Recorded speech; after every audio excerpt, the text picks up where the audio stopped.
Okay guys, so I just want to share with you that I bought a Huawei MatePad 11.5S, which is this one, which looks like this.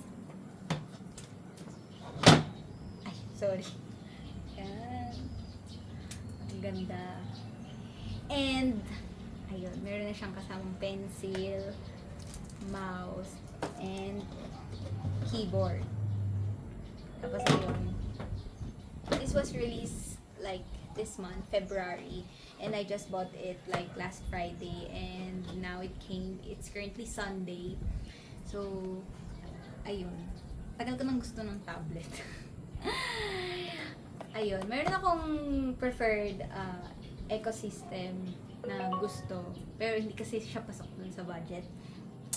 Pero okay lang kasi nung nakita ko to, actually nagbo-browse lang ako sa Facebook, and then nakita ko yung merong isang content creator na nag-share nung mismo ano. So I searched the gadget, I searched the device, and ayun, nakita ko yung bagong feature, and nakita ko kasi tawag dito, ang goal ko lang naman is kailangan ko kasi mag-edit ng video kasi napakadami kong photos and video na kailangan i-edit. And ayun, tawag dito, nung nakita ko, tapos, pasok siya dun sa budget. Tapos, may promo pa siya kasi may vouchers. Tapos, tawag dito. So, ayun. Binili ko na! Binili ko na. So, ayan. Nakakatuwa kasi meron siyang pencil. Tapos, meron, tawag dito, may mouse. And then, may keyboard. And also, meron siyang parang WPS na PC-like na pagkakailangan mo ng ano. So, papakita ko sa inyo yung sa loob. So, biglang mag-enter pin. Diba? Ang ganda. Ang pamimilian na kulay is space gray and also itong green. Syempre doon tayo sa colorful kasi knowing me, colorful. Ganyan. Ayan. Excited na ako mag-download ng editor ng pang video. So this is 256 gig and 12 gig of RAM. 256 gig. So it's good kasi kailangan natin ng storage ng pang-edit, and I'm going to edit my Bali trip and also yung Taiwan. Yung Taiwan trip kasi is currently at my phone, and tawag dito, ayun, grabe. Kakadating ko lang from Gala earlier, and then this was delivered, wala ako sa bahay. So ayan, i-unbox ko. And also, ayan, hindi ko pa siya nagpo-photoshoot. Mag-setup lang ako ng konti kasi hindi ko alam kanina yung wifi password. And, ayun, ang ganda. Ewan ko kung ito na yung full length niya. Ayan, that's the brightest it can get. So, medyo ano pa ako dahil dun sa, wala siyang Google.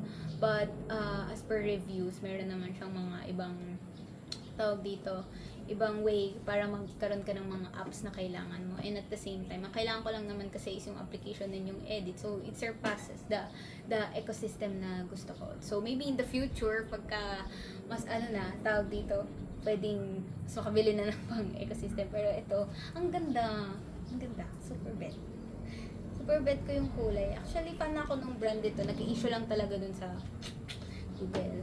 Pero, dati nung sa may phone, ang ganda, ang tibay. Ayan, ang ganda. So, hindi ko alam kung maganda yung camera nito. I haven't tested it yet. Kasi ang habol ko lang talaga is malaki, and malaki yung screen, and malaki yung storage. Tapos, tawag dito, ayan. Malaki, okay. So, ayan. Pakita ko sa inyo yung setup ko. And then, yung front cam. Off natin.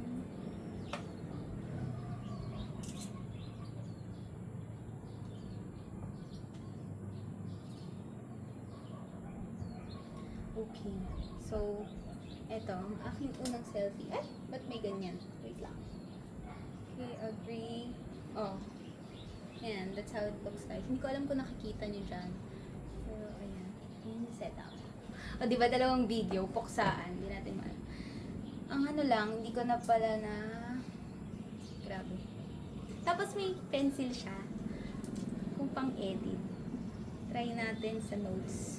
Sorry, hindi ko mapakita sa inyo. Yan, ang dami pa niyang kailangang get started. Later. New note. Ang daming kailangan.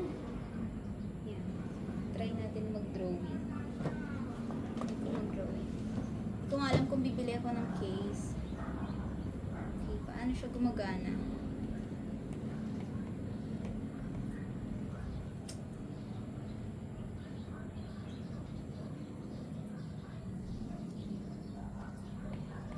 Di pa ata connected tong pen.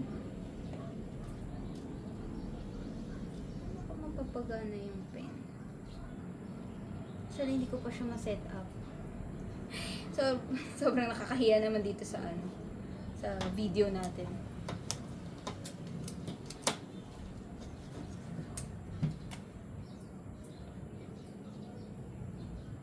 Nearly. Connect. Ayun, na-connect ko na siya. Next. Double tap. Okay, then balik tayo sa notes. Ito yung tinry ko, pero tingnan natin kung ayun, gumagana na siya. Wait lang ha. Check ko lang. Uy, ang ganda.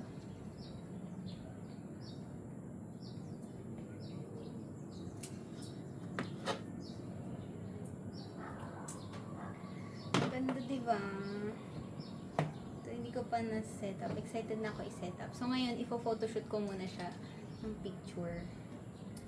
Pero ang ganda. Ang ganda, guys. Balik ko muna.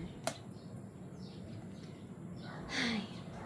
Ang maganda nun, tawag dito, yung keyboard pala, hindi na pala siya yung mga traditional na charge mo pa. Mukhang kumukuha lang siya ng power source dun sa mismong tablet. And then, itong pencil is ganun din. Nag-wireless charging siya dun sa device. Kasi, yun, nag-charge siya.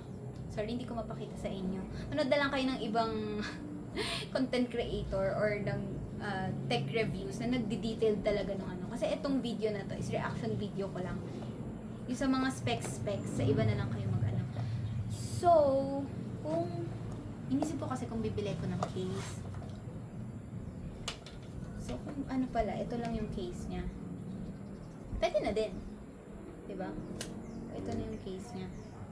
Pwede na ito na yung case niya, tapos tatayo na siyang gano'n. Tayo na siya lang. Kaya lang gasgasin to. So, dapat, lagi na siyang medyo. Lagi na siyang ganito yung case niya.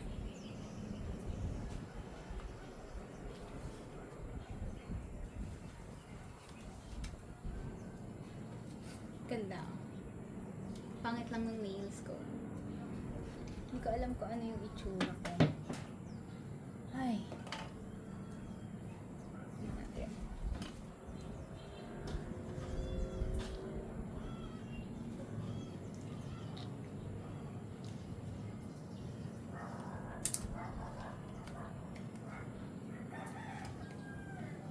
Ganda.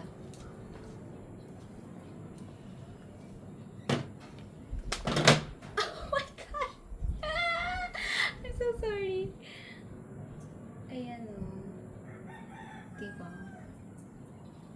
Tapos, sorry, medyo pang ano yung pang ganun natin.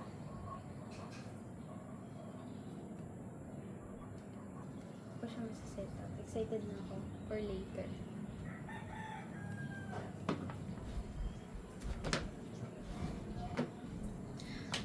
Yung case lang, color white. Medyo parang dumihin lang siya. Tutubi din kasi yung table ko. Okay, photoshoot ko muna. Pero ang ganda kasi magnetic na. Magnetic na. Yun na muna. Stop recording.